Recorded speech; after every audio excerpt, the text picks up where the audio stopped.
আজ সারা দেশের মতো বদরপুরেও আড়ম্বরে পালিত হল বিশ্বকর্মা পূজা। ভোর থেকেই শহরের বিভিন্ন মণ্ডপে জমতে শুরু করে ভক্তদের ভিড়।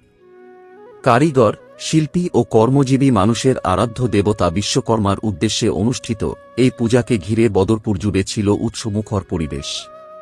সাজানো গোছানো প্রতিমা, রঙিন আলোকসজ্জা আর ঢাকের বাদ্যে মুখরিত হয়ে ওঠে চারপাশ।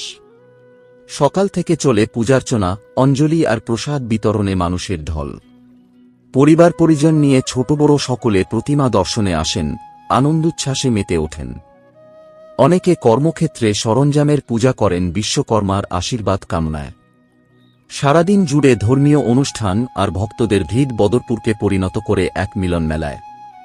শেষ পর্যন্ত বিশ্বকর্মার আরাধনায় সকলের জীবনে সমৃদ্ধি, শান্তি ও সুখের বার্তা নিয়েই সম্পন্ন হয় বদরপুরের বিশ্বকর্মা পূজা।